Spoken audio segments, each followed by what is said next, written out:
강한 러시아를 만들기 위해서 2000년 집권 이후에 가장 공을 들이고 있는 분야가 있습니다. 대체 어느 분야일까요? 국방력. 예, 강한 러시아를 만들기 위한 러시아군의 재건이었습니다. 러시아.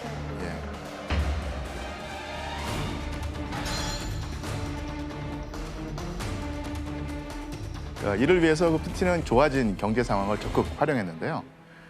재정적 여유분을 국방비로 이제 사용한 것입니다. 러시아군은 소련 해체 당시만 해도 군사 장비는 노기술도록 방치되었었고, 새로운 무기 설계와 기술 개발을 위한 자금 지원이 끊긴 지 오래가 돼서 아주 형편없는 상태였죠. 그런데 푸틴이 집권하면서 대대적인 러시아군 개혁 작업이 시작됩니다. 푸틴은 사단수를 줄이고 징집병과 직업군인을 위한 훈련을 분리해서 특화를 합니다. 그리고 군인 급여를 늘리고요. 군사교육에 과학기술 관련 내용을 많이 이렇게 포함시킵니다. 이렇게 푸틴이 개혁한 러시아 군대의 규모는 슬림화됐지만 효율적인 작전 수행을 위한 상시 대응근 체제로 바뀌면서 근본적인 변화를 이뤄냅니다. 그리고 푸틴은 이것에도 집중 투자를 했는데 어떤 것이었을까요? 핵무기 개발? 예, 바로 핵무기였습니다. 러시아의 핵 전력은 푸틴의 취임과 함께 큰 변화가 생기는데, 러시아와 러시아의 동맹 국가들이 핵 공격을 받거나 핵 공격 위협이 있을 경우에 선제 공격을 할 수 있다는 것을 전제로 해서 핵 관련 정책을 전면적으로 재조정하죠. 아니 심지어 푸틴의 경호원이 핵과 관련된 걸 들고 다닌다면서요. 그게 무슨 말이야? 네, 최근 푸틴이 다니는 곳곳에 경호원들이 주변에 뭘 들고 다니면서 화제가 됐는데, 근데 그게 바로 핵 가방이에요. 핵 가방? 네, 그래서 그 가방 안에 핵 버튼 그리고 핵 공격 암호 이런 것 다 문서가 들어 있다는 그런 말이 있습니다. 근데 저렇게 진짜 핵 가방이라는 걸 들고 다닌다는 게 충격적이네요. 이렇게 경제력, 군사력을 비롯해서 주요 분야에서 대대적인 개혁을 벌인 푸틴은 러시아 국민들의 지지를 얻게 됩니다. 그리고 그와 더불어서 푸틴의 확고한 이미지가 또 한 번 러시아인들의 취향을 저격했죠. 어떤 이미지일까요? 어떤 이미지로 국민들에게 다가갔을까요? 불곰. 아, 예. 옐친처럼 친근하게 하나요? 일진이 병들어서 노쇠한 모습을 보였으니까 강한 남자의 반대, 모습? 예, 상남자, 마초, 스트롱맨의 모습을 보입니다. 우통 벗고 예, 이런 예, 거요. 아 그래요?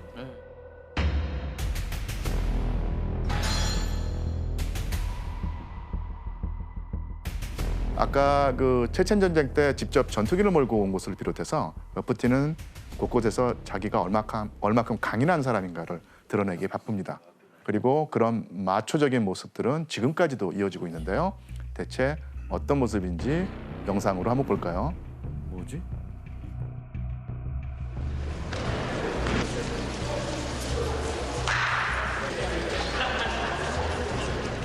유도.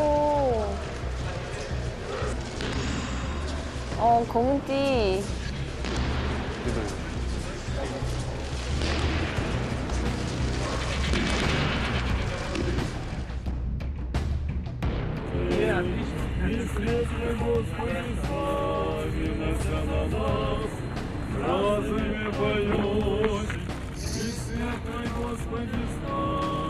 이것도 되게 유명해요. 맞아. 예. 저거 유명하죠. 항상 겨울에 하는 게.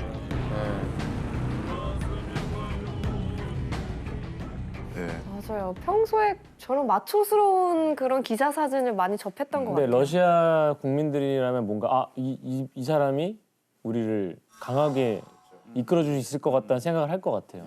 예. 이 밖에도 곳곳에서 이제 푸틴의 마초적인 면모를 확인할 수 있습니다. 또 한번 사진으로 한번 확인해 볼까요? If you want a lover, 그래, 우통을 자주 벗으시더라고요. anything you 맞아. 저런 게 이제 진짜 마초맨의 상징인 것 같아요. 저런 오토바이. 멋있게 안경 쓰고 예. 글라스 쓰고. 자, 이렇게 상의를 입지 않고 말을 타는 모습이라든지 그 터프가이처럼 하리 데이비슨을 타고 질주하는 모습을 보여주기도 했죠. 러시아 사람들은 전통적으로 그 자기들에게 강력하고 강인한 지도자가 필요했다고 생각을 합니다. 그러니까 러시아인들은 지형적으로 산맥이라든지 큰 강이 있어야지 외적을 막아낼 수 있는데 그런 것이 없는 탁 트인 벌판에서 살면서 수많은 외세 침략을 받아왔거든요. 그래서 그 외적을 막아내기 위해서는 강력한 군사 지도자, 그러니까 정치 권력자를 중심으로 백성들이 똘똘 뭉쳐야 한다는 생각을 했습니다. 한마디로 정치적 계산에서 비롯된 것이라고 봐야 합니다.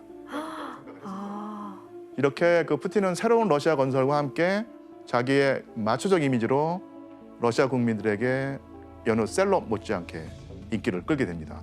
그러니까 이런 지지와 인기에 힘입어서 푸틴은 2004년 대통령 선거 재선에서 71.3%라는 압도적 지지를 받으면서 다시 한번 국민의 선택을 받게 됩니다. Клянусь при осуществлении полномочий президента Российской Федерации уважать и охранять права и свободы человека и гражданина. 그런데 그 푸틴이 재집권하면서 러시아 내부의 결속을 다지는 사이에 옛 소련 소속이었던 주변 국가들에서는 심상치 않은 움직임이 시작이 됩니다. 뭐죠? 그 2004년에 그 불가리아, 에스토니아, 라트비아 등 동유럽 국가 그리고 구소련에서 독립한 국가 7개국이 같은 날짜에 나토에 가입하는 일이 벌어진 거예요.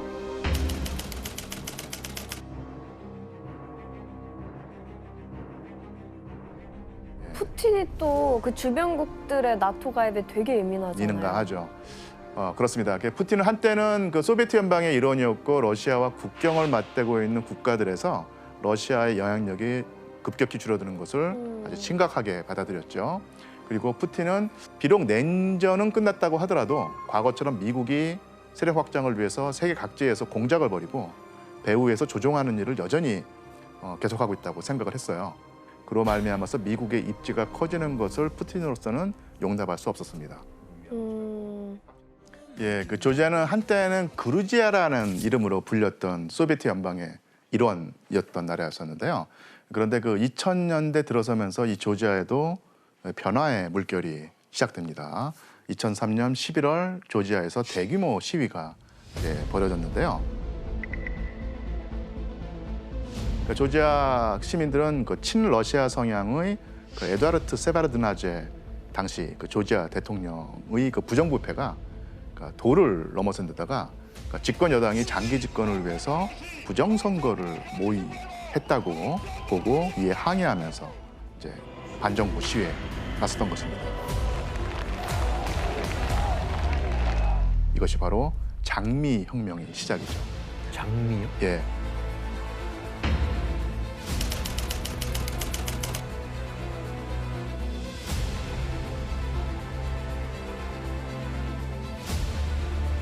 이 장미 혁명의 결과로 2003년에 그 친러시아 성향의 세바르드나제 대통령이 하야하고 당시 그 법무부 장관이었던 샤카쉐빌리가 조지아의 새로운 지도자로서 등극을 합니다.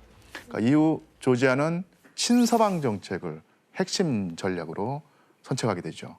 그런데 옛 소련 영토였던 국가들의 혁명은 장미 혁명 하나로 그치지 않았고요.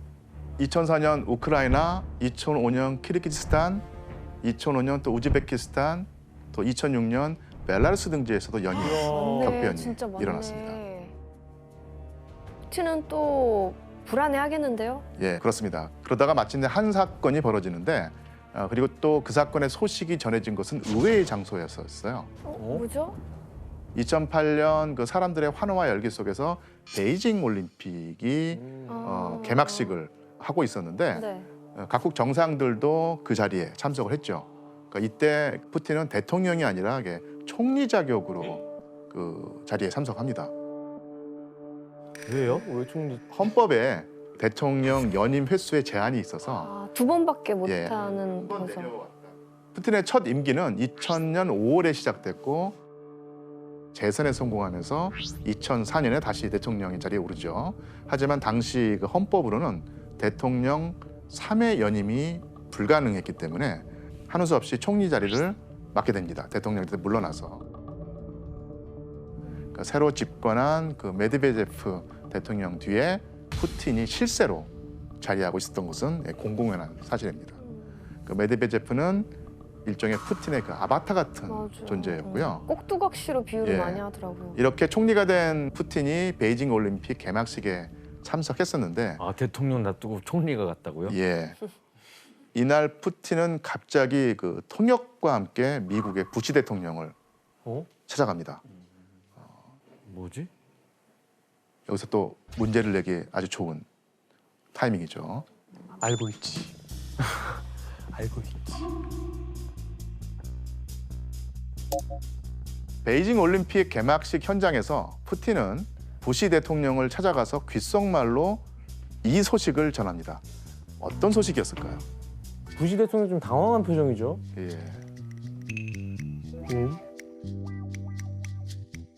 제가 아주 결정적인 힌트를 드릴 텐데요. 올림픽은 평화의 제전이죠. 정답. 깜짝입니다. 혜성 씨, 예, 내가 조만간 예, 전쟁을 일으킬 것 같아요. 예. 라고 와. 얘기를 한 거예요.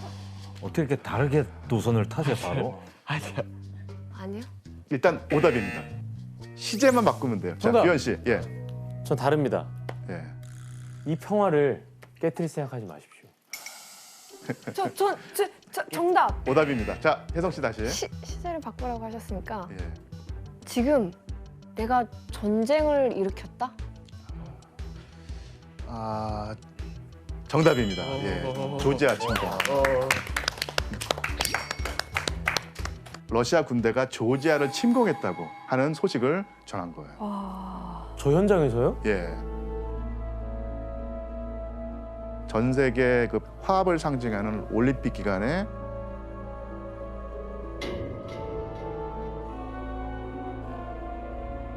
러시아가 조지아 침공을 했다는 소식에 서방은 완전히 허를 찔린 셈이죠. 와 이거 너무 놀랍겠다. 예. 그렇다면 대체 러시아가 조지아를 침공한 이유는 무엇이었을까요? 친서방 세력이라고. 바로 나토가 2008년 4월에 루마니아 부크레슈티에서 조지아와 우크라이나의 나토 가입 염원을 환영한다는 그 선언문을 채택했는데 So we spent a lot of time talking about NATO. We support MAP for Ukraine and Georgia. Helping Ukraine move toward NATO membership is in the interest of every member in the alliance. 그리고 이 같은 나토의 거듭되는 동진 소식을 접한 러시아의 그 반발 여론이 아주 높아졌어요. 조지아에는 그 남오세티아라는 자치 지역이 있는데요. 조지아가 소련에서 독립하자 남오세티아도 조지아로부터 또 분리 독립하겠다고 하면서 그 갈등으로 내전이 벌어졌는데 2006년에 남오세티아가 주민 투표를 통해서 완전 독립을 선언했던 거예요. 자기 나라 안에 있는 자치 지역이 아예 독립을 하겠다고 하니까 이때 그 조지아가 어떤 반응을 보였을까요? 웃기고 있네. 예, 가만히 당연히 경쟁을 그 벌이죠. 가만히 있지 않았겠죠. 그래서 조지아가 남오세티아를 점령하기 위해서 군대를 투입합니다. 그러자 러시아가 이에 대응해서 조지아를 공격했던 것이죠. 조지아 공격의 명분은 바로 그 안에 있는 러시아계 주민의 보호를 위해서였다. 이런 명분을 내세웁니다.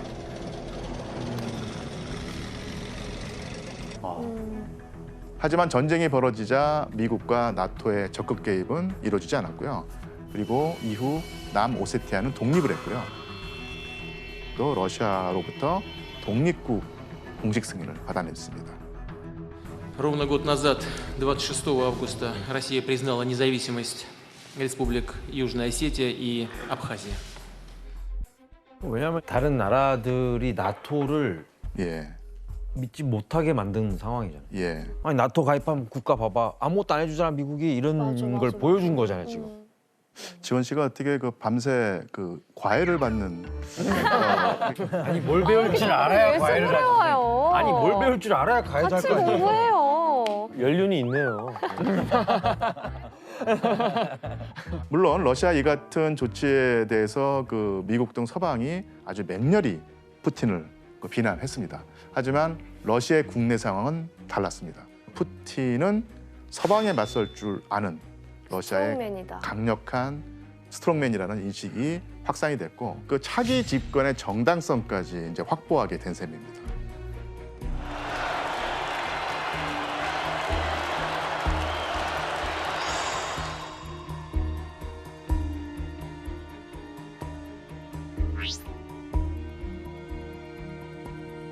그런데 그 조지아에서 러시아계 주민 보호라는 명분을 내세워서 전쟁을 일으킨 푸틴의 행보를 보면 혹시 떠오르는 게 없나요? 최근 우크라이나 침공. 예, 그 2014년엔 그 크림반도를 그리고 지난 2월에는 돈바스 지역을 병합하기 위해서 푸틴은 조지아 침공 때와 똑같은 방법을 쓴 셈이죠. 그러니까 선거 직전에 침공을 해서 인기를 확 올리는 거네요.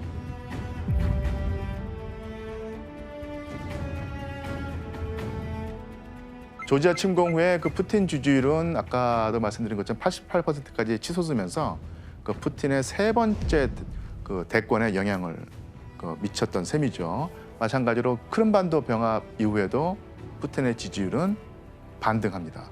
한번 그래프를 보면서 확인해 보겠습니다. 에? 무슨 침공할 때마다 지지율이 엄청 올라가네요. 예. 조지아 침공 후에 그 지지율이 88%까지 치솟은 상태에서 다시 2012년 대선에 출마를 하게 되고 당시 유가가 하락하고 루블화의 가치가 떨어지면서 러시아 경제가 이제 공경에 처한 상황이었는데 크림반도 병합을 본 러시아 국민들이 푸틴이 해결책이라고 생각을 하고 그에게 또 80%가 넘는 절대적 지지를 보이게 되죠. 그리고 그 공식은 우크라이나 침공에서도 변함없이 이어집니다.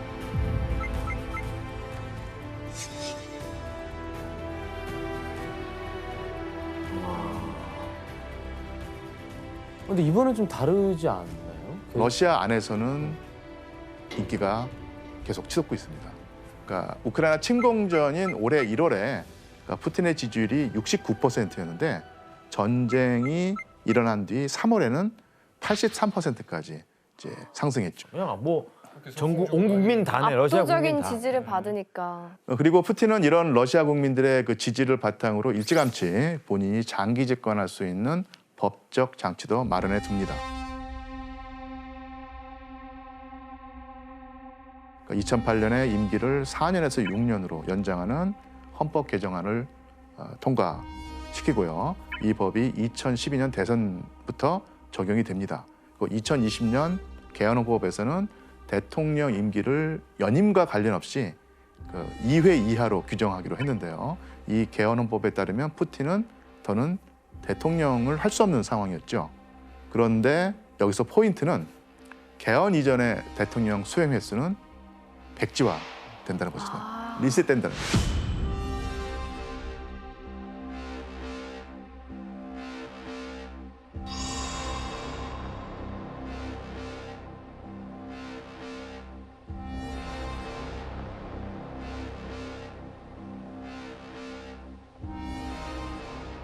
그 이후부터만 카운트를 하는 거예요? 예. 그래서 큰 반전이 없다면 푸틴이 84살이 되는 2036년까지 대통령 할 수 있는 여건이 마련된 셈입니다.